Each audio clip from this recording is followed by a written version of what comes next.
Welcome to Picks with the Professor, the show where a real statistics professor gives you sports betting tips. I'm your host, Professor Sides, and for the latest updates, information, and picks, you can follow me on Twitter at Professor Sides. Today is Wednesday, August 3rd, 2022.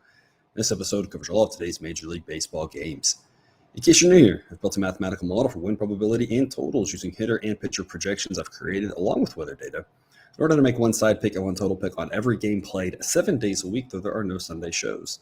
That doesn't mean that I recommend you do the same, as my goal in this episode is to share key information about today's games, give you a few things to think on, and explain what the model or I like or don't like a certain play in order for you to come up with picks that you are comfortable with. I never recommend blindly tailing or fading any pick, but rather to hear the justifications and thought processes to make sure you're fully on board with me or against me before investing your hard-earned money. And as we go through my plays, remember that there are no locks in gambling, so what I'll give you are loves, likes, and leans to indicate my confidence level with respect to scaling wagers. As always, please remember that good and bad variance will occur. So as much as I'd like to see we'll be profitable each and every day, that isn't a possible reality for any gambler. I say at the top of the show every day, right, there's no locks in gambling. I think we saw that last night with the Mets. I saw it with the Brewers as well. I joked with cousin Jared last night. I said, if the Nationals actually win this game, I'm going to have to bring this up like every single show for the rest of the season. And it's not so much, again, and I said yesterday, it's not that I thought the Nats were going to win that game. It was just about the fact that we have to think about these things probabilistically. If you don't, you're going to be duped by the books with regards to how they're pricing games. If you just say, I think this team wins, that's not really a long-term recipe for success. That's why I've created the model, and you can disagree with the model, and that's totally fine. And if you come up with kind of your perception of off by a percentage point or two here and there, and that's how you want to treat things, I think that makes a lot of sense if you look at other people's models as well. But that's the type of mindset that I want to encourage, because we always need to compare what the probability we think the team wins is versus the probability that you need to have in order to be profitable at that wager. And the Mets were just not going to be a profitable wager last night in the long run. They only played the game once. It turned out to be a loser there. And again, as I'm always saying, just as a reminder, right, just because if it doesn't make sense by itself, it doesn't make sense in a parlay. I've preached that point a lot. I picked up on that. We'll be on some big favorites at times. We'll lay some odds, and that's fine. And there's times where we're going to stay away from them. And obviously, again, you don't have to agree with me on every single one of them. But as long as you're on that right mentality, I think that'll help you out a lot. And of course, like I said, I thought the Mets were not a great play. I thought the Brewers weren't a great play last night. The fact that both of them somehow lost is still surprising, but it's good if hopefully you avoided those landmines. Before we get to trying to avoid today's landmines, some reminders. Please hit that like button if you're on YouTube. Also, if you aren't yet, please consider subscribing or following. It's free, and the only way, assuming you turn notifications on, to ensure you don't miss any of the college basketball, MLB, or college football content that this channel provides. Share with a friend if you know others in the game.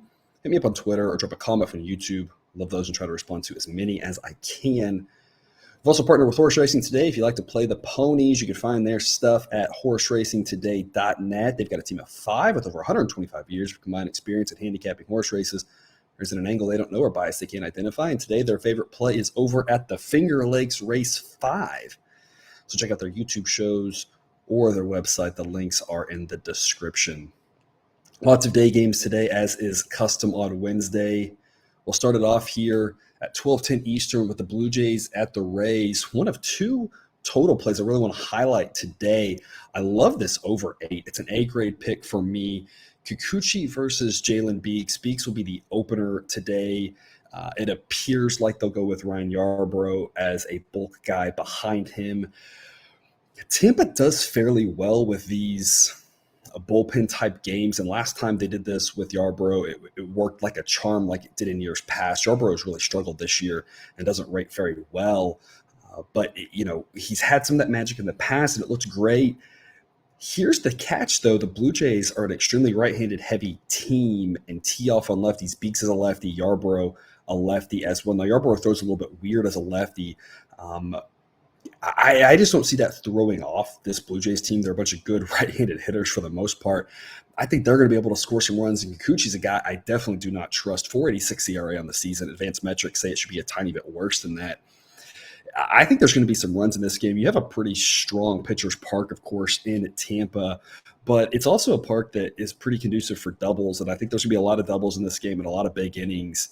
I see a handful of crooked numbers being put up. Model says 8.4. I love this over 8. I think there's a chance we push and a good chance we win this one.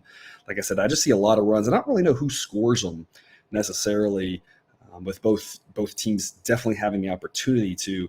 I think there's a lot of runs in this one, so I love over 8 here to start us off. And I'll take the Rays at basically even money for a B grade pick. It's minus 101 right now. The model says Rays minus 101. Model says it's a coin toss game. But again, I give the Rays a little bit of an edge here in these bullpen games. More than most teams, they tend to do them a little bit better. Yarbrough, again, did look better last time, so maybe he has the ability to hold a really good Blue Jays offense down a little bit. Still will give up some runs probably, but maybe not give up 5 runs, maybe only give up 3 runs. Feels like a game that's 4-4 late. And again, I give the Rays a little bit of an edge as I think their relievers are a little bit better. And I think whatever they're throwing is going to be better than Kikuchi. I just don't trust at all. So I think the Rays are solid around even money. Now, if you have to lay a price like minus 105, it's a little bit less exciting. A price like minus 110 on Tampa, really not exciting whatsoever because you're just paying a premium that I don't think is worth it. But around even money, I think is a decent investment on the Rays. I think they got a shot here. Again, I like to fade Kikuchi, but the main play on this one starting us off, I think the over 8 is a great play. 12:20 Eastern, first pitch, Phillies at the Braves. It'll be a warm one in Atlanta today, mid-80s to start, and by the end of the game, as it gets later in the day, it'll be in the low 90s. No real wind effect as it'll be across today. Zach Wheeler versus Charlie Morton, 2 pitchers that we've liked to back for the most part. Of course, Wheeler with that 2.77 ERA, advanced metrics say that's about where it should be, and he rates very well. Charlie Morton with a 4.34 ERA, advanced metrics say it should be about a half run better than that. So Morton's still a good pitcher, if not maybe as good as he was in the last couple of years, still solid. I'll take the Phillies here at plus 123 with an A-grade play. I think this price is way off. I think it's a coin toss type game. Of course, the Braves, better relievers than the Phillies. But right now, given the way they're constructed, the model thinks these two offenses are about the same. Last night, that obviously didn't work out. We knew the issue with the Phillies last night was going to be the big pitching discrepancy. I thought the odds got a little out of hand, and I thought the Phillies had value at that big number, just like I talked about, the Pirates having value at that big number last night, the Nats having value at that big number last night. Didn't work out for us. A lot of those big underdogs aren't, but we don't need to win all of them. We don't even need to win half of them at those big odds. It definitely didn't work out, though. Strider had a great start, and the Phillies struggled with that bullpenish type game that they were going to have to go to yesterday. A different story today with Zach Wheeler, though. Phillies just have such a big edge with Wheeler going. Phillies bullpen's been pretty solid the last 2 months or so, maybe one outing aside. And again, if the offenses are even close to a wash, I think that Wheeler overcomes this home field edge. It's a toss-up type game. Plus 123 offers way too much value, especially with a guy like Wheeler on the mound. Morton's been fairly inconsistent this season. He absolutely can go out there and throw really well, but we've seen him struggle at innings at times. I believe we had, him facing the Phillies recently. I believe it was last week in Philadelphia, and Morton looked really good for the first several innings, and then gave up, a 3 or 4 spot, and about the 5th inning or so, and the Phillies never looked back. It seems like a similar type story here today. I think the Phillies got a great chance to win this. Again, toss-up type game at plus 123 odds offers a lot of value. A-grade pick for me on the Phillies. And with regards to the total, the model says 8, but it's really hard to get excited about going over 8 given these two pitchers. However, I'm sticking with the over, just a lean, because it's so warm there in Atlanta. The ball is going to fly. But again, a total that I don't really have a lot of confidence in given these two starting pitchers and given the fact that both bullpens are pretty good. It's not a market that I think is worthy of an investment, really. 105 Eastern, first pitch, Mariners at the Yankees. Got an A-grade plus odds winner last night with the Mariners in what was a wild game. Today, I like the Mariners again, another A-grade play at plus 166. I don't know what else there's to say about the Mariners. The Mariners are good. People don't realize it. I've been saying the same story over and over and over again. it's just disrespect, the fact that they're not getting treated better than this. Luis Castillo getting the start today, a very good pitcher, and given Cole's struggles lately, it's hard to say that Castillo is necessarily worse than Cole, and if it is, that it's not by more than rounding error. Obviously, the Yankees have an edge offensively, and their bullpen now with some extra reinforcements looks to be just as strong as it was earlier in the season. The game's in New York, but that doesn't mean that a price like minus 180 in the Yankees makes any sort of sense. And so to me, it's Mariners or pass. I think there's tremendous value on the Mariners at plus 166. Model says it should be 155. I think the Mariners have an absolutely great chance at this one. Again, less than 50%, but good enough, reasonable enough. It's not like it's a Hail Mary type thing. I think the Mariners could absolutely win this game. Again, I like Castillo, and again, maybe a tad worse than Cole, but not by much. And it'll be a warm day. The ball will be flying out. It'll be kind of like last night's game where pitchers, have some innings where they cruise along, and then all of a sudden the ball just starts flying, and you see, doubles off the wall that should be routine fly outs, and then balls carrying out for home runs. And that sort of game, plus 166 is just way too good to pass up here. A grade pick for me on the Mariners. I think they got a chance to pull it off. Again, temperatures upper 80s to start, low 90s to finish. However, no real wind effect, but it shouldn't matter. Again, in that park, the ball is going to fly today. Total, I think, is priced fairly well. I'll take a chance on the over with regards to heat, but again, similar to Atlanta, not a market that I think is really worth an investment. 1:10 Eastern first pitch, Tigers at the Twins. Another warm game here. It'll be mid-80s to start Minnesota, climbing to the upper 80s by finish. The other over that I want to highlight today, it's an A grade over 8.5 for me. The model says this total should be 10.1. You've got warm temperatures, and you've got a wind blowing out consistently in that park between 15 and 20 miles an hour. The ball is going to fly there this afternoon. And you got two pitchers that can give up some home runs. Tyler Alexander for the Tigers, obviously not great, not a guy who projects to go extremely deep. Turn it over to a Tigers bullpen that still is solid, didn't lose as many of their key arms as we thought they might at the trade deadline. But the Twins offense can absolutely mash and put up a ton of runs. And Joe Ryan, a solid pitcher, but as I've been talking about all season, not as good as that 3.78 ERA. As the underlying metrics say, it should be more in the mid-fours. A guy who projects basically around average, and a guy who is kind of fly ball happy. And fly ball happy in a hot day with the wind blowing out does not bode well. I think there's a lot of runs in this one. Overall, though, I think the Twins are still the stronger option. Even though it's minus 205, the model says it should be minus 236. That even though I think there's going to be a lot of runs in this one, you have to imagine the Twins score more than the Tigers do here. Their offense is light years better than Detroit's. And again, even though I'm concerned about Ryan giving up a bunch of home runs, I don't think this Tigers offense is good enough to put up 7 runs. I just think that they'll end up getting 4 or so runs. I think the Twins can easily get something like 6. Again, model says total of 10. And something like 6-4, I think, makes a lot of sense for this one. So 205 on the Twins, not that steep in my opinion. So it's a B grade play on Minnesota and an A grade play on this over. 1:10 Eastern start time. Diamondbacks at the Guardians. Another hot one, 90 degrees to start in Cleveland, and it's going to climb into the low, maybe mid-90s by the end of this one, and winds blowing out at 10 to 15 miles an hour. So great hitting weather here in Cleveland. Tommy Henry for the Diamondbacks versus Shane Bieber. I have to tell you, I've never even heard of Tommy Henry. I don't know who he is. The model says he's average, and I'm a little skeptical because I feel like I have a decent enough handle on prospects to know if a guy's going to come up and have a pulse. Maybe he looks good today. I'm just not really sure. Maybe he's a prospect that I just completely missed somehow. That happens every once in a while. But just to be completely honest, a guy that I'm a little surprised that the model thinks can be average. Shane Bieber for the Guardians, obviously much better than average. So huge starting pitcher edge, no matter how good Henry is, in favor of the Guardians, because we don't think that Henry will be better than Bieber by any stretch of the imagination. Model says Guardians minus 204, and I'll take the Guardians minus 210, and I'll actually give it a B grade because I'm just not sure if the model understands about Henry.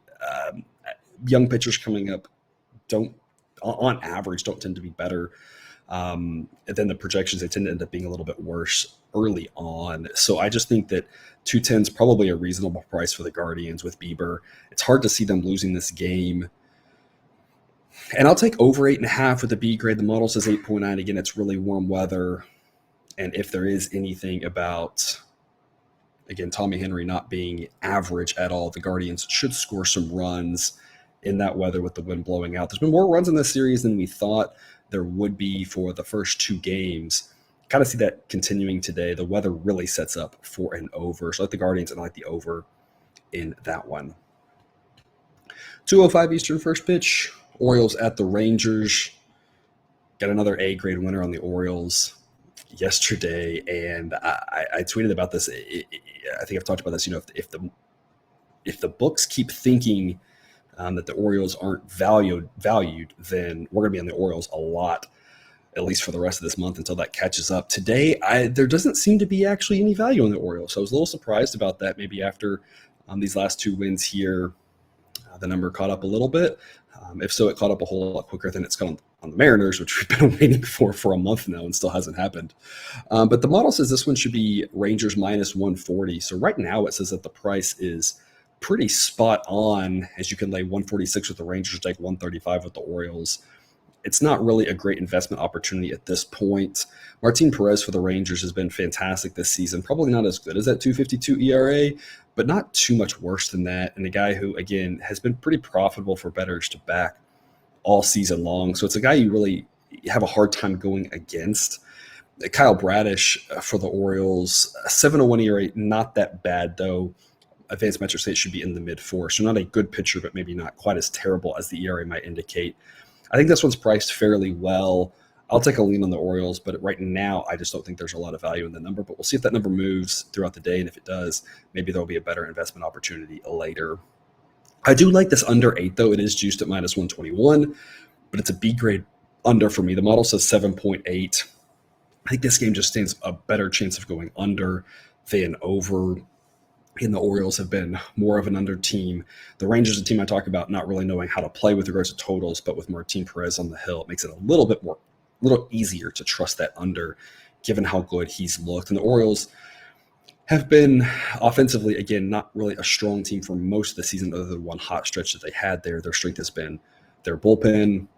And so I think under makes a lot of sense there in Arlington this afternoon.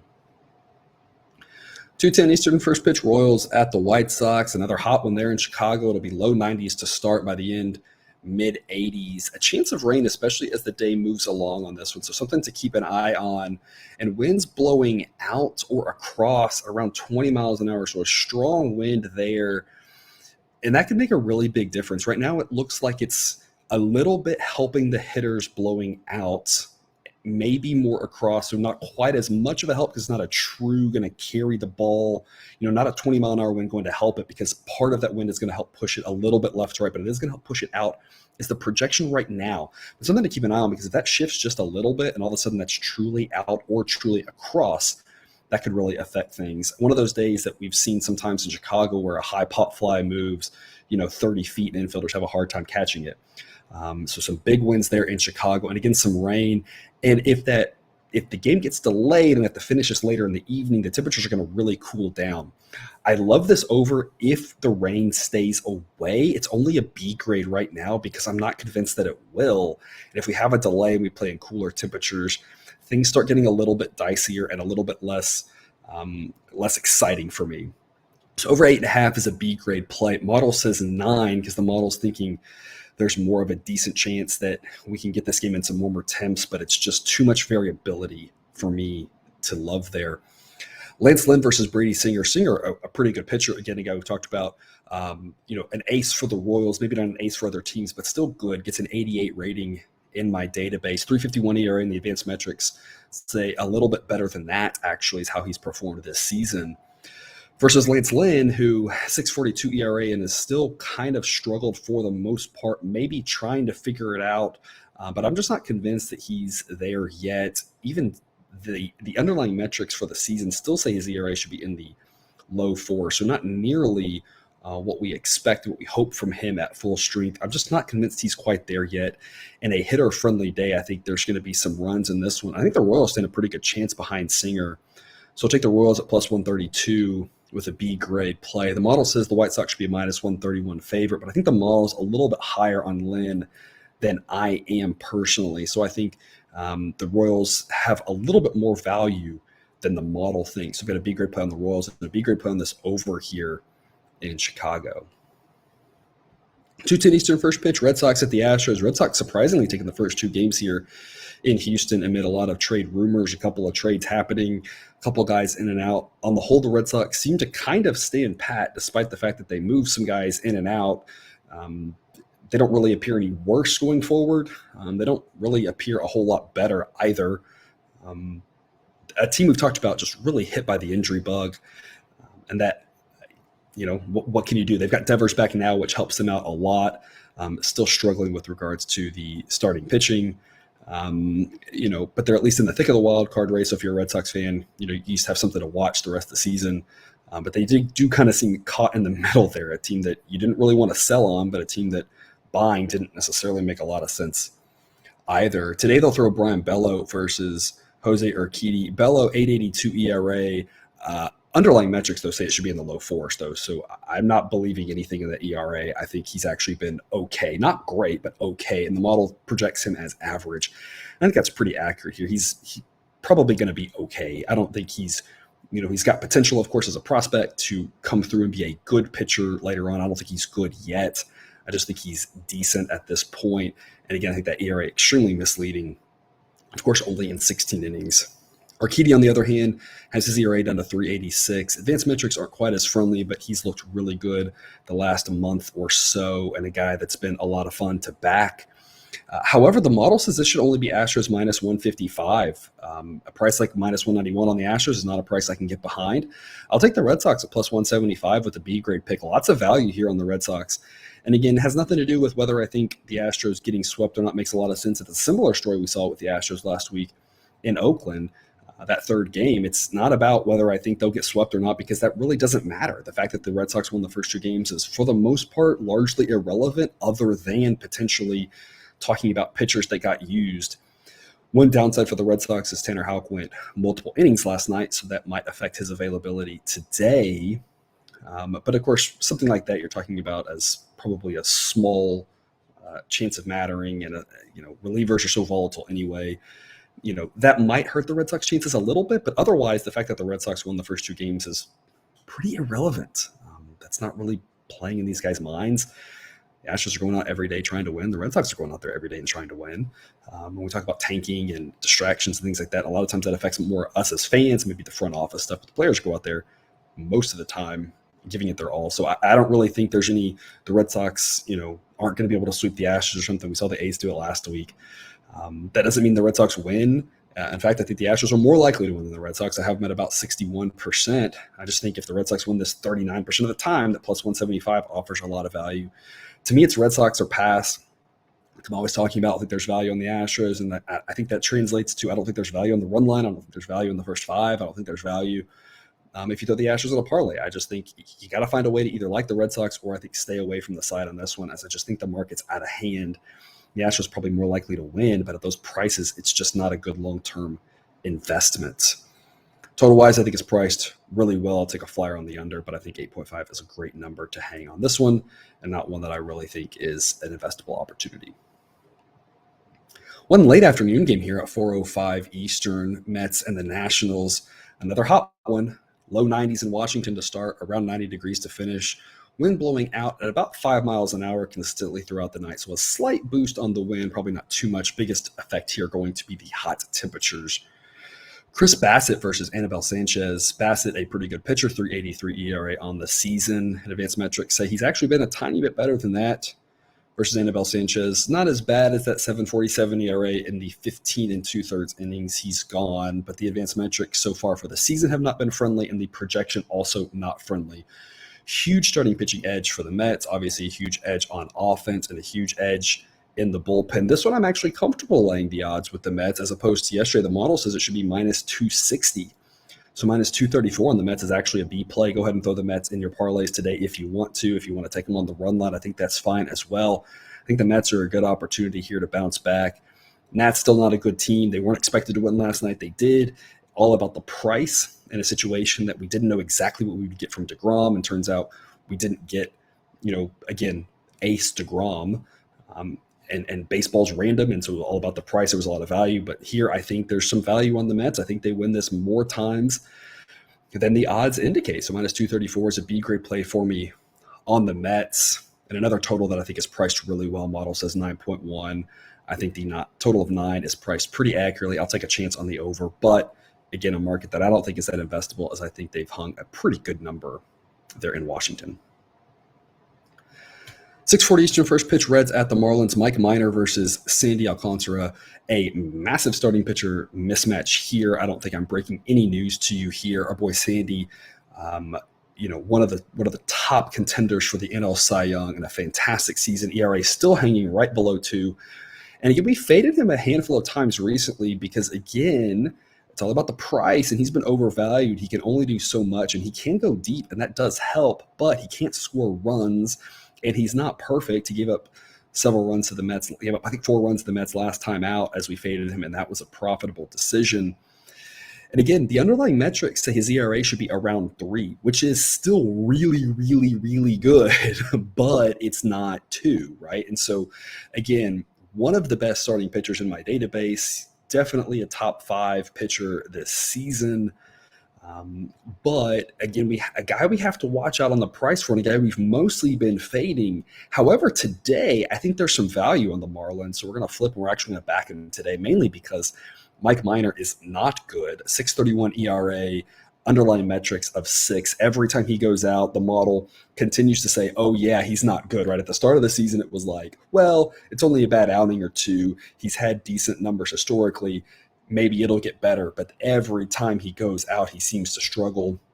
That ERA is kind of who he is, how well he's done, and the projection, again, gets worse on him every single time out. He's trending towards the bottom of the starting pitcher database, about as big of a starting pitcher discrepancy as you could possibly have.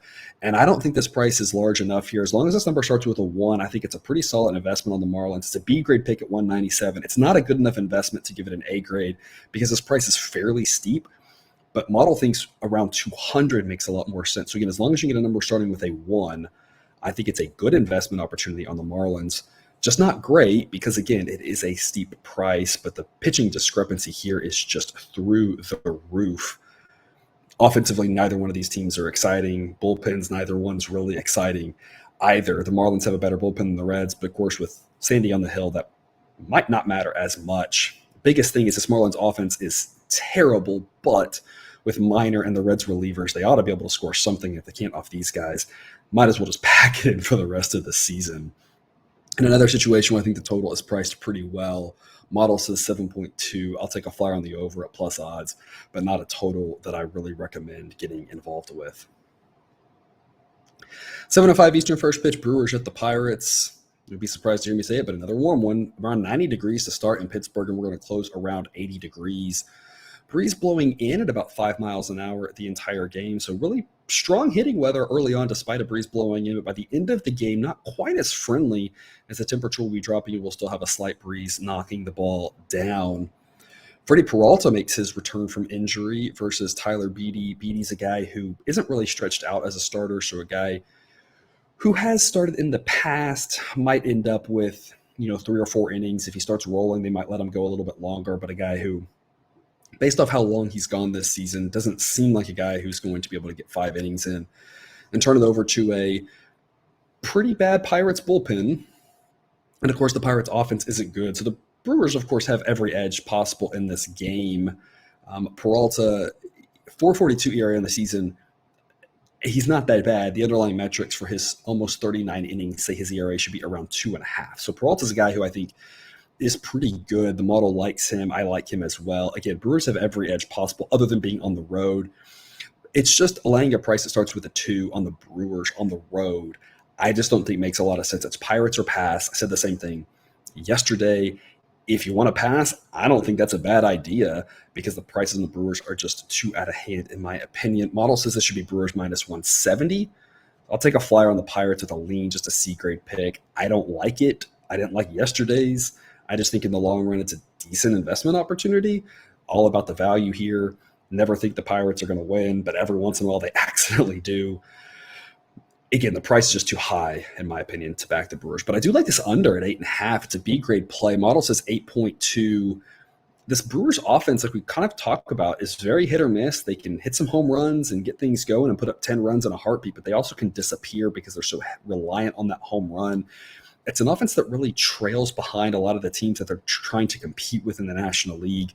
An offense that, trails the Giants, trails the Dodgers, definitely now trails the Padres, trails the Cardinals, trails the Braves. I mean, it's just a step behind a lot of these offenses that they are trying to controls the Mets, right? All these offenses are trying to compete with. The Brewers offense is much worse than all of them.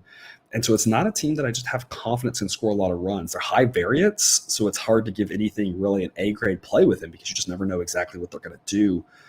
But in this situation, I think it's more likely than not this game stays under because, maybe the Brewers start going off, but if they don't, and they don't hit the ball really well, this Pirates offense tends to not score that many runs. And again, as long as we can avoid some early runs as the weather cools down, it's going to be harder and harder to hit home runs, which is what the Brewers rely on. So kind of holding our breath with the first few innings here, hoping the Brewers don't hit a bunch of early home runs. If that's the case, I think the under makes a lot of sense here at 8.5. I'd really like under 9, but as it is under 8.5, I still think it's a solid investment. 7:45 start time. Cubs at the Cardinals. Got an A-grade winner on the Cardinals last night. I'm going back to the well here with the Cardinals at minus 166. Model says it should be about minus 200. So just tons of value here on the Cardinals.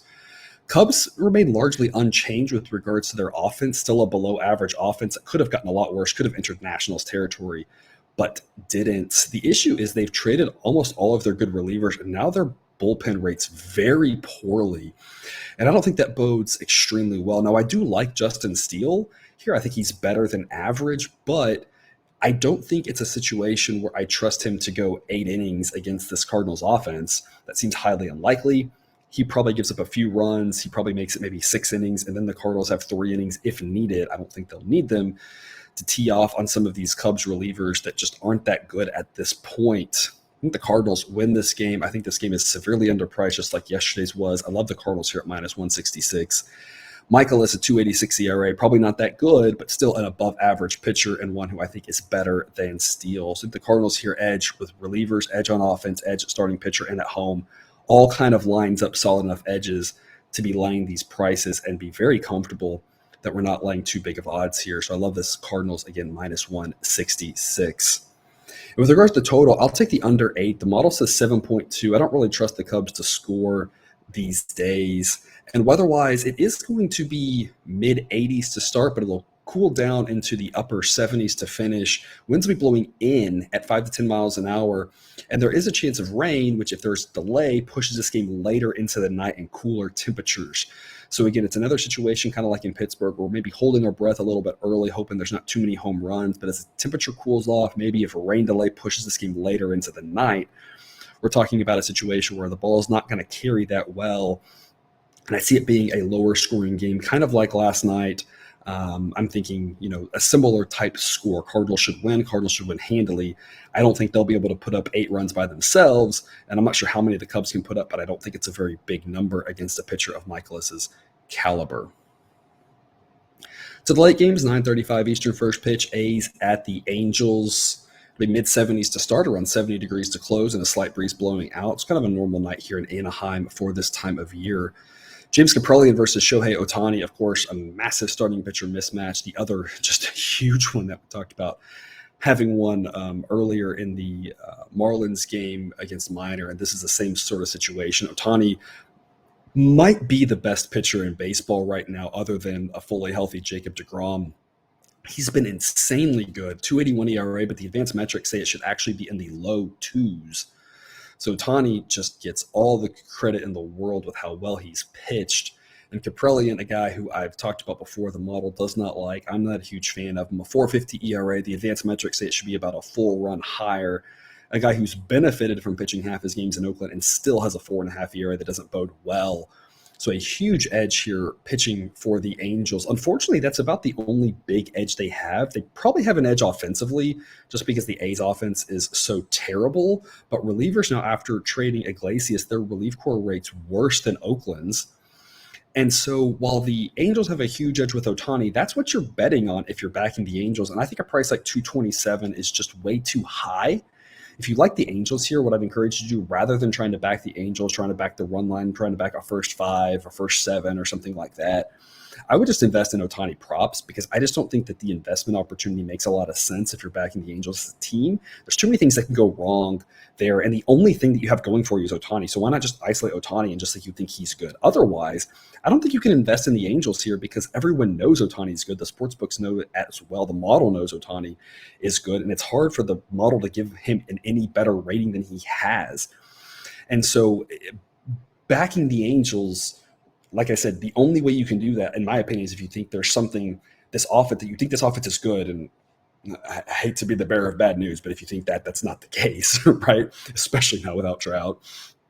And if you think this price is okay to invest in on the Angels, it's because you think Ohtani's going to dominate. And he might. He might absolutely dominate. And like I said, if that's the case, I think you just back Ohtani. Otherwise, I think it's like we're constantly talking about some of these big favorites. You have to be careful. And again, I'll lay some prices with some big favorites when I think it makes sense. But this is another situation where I think the risk is higher than the payout to back the Angels, because it's all about Ohtani. So like I said, if you like him, just back his innings over, his Ks over, something like that.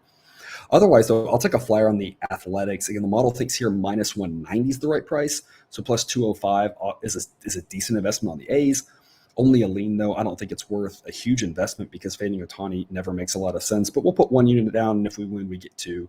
So it's a good ROI there if it turns out, but one I don't want to be over invested in. And another total that I think is priced pretty well. The model says 7.9. So if you look at what the model says, you'd think I'd like this over a little bit more. But knowing that Ohtani can easily go out there and throw 8 shutout innings against this A's team. And again, if you think that, like I said, I encourage you to look at his player prop market. Knowing that that's really on the table, I don't want to be that invested in this over. So it's an over I'm really staying away from at 7. I'll take a flyer on the over, knowing that we could push there.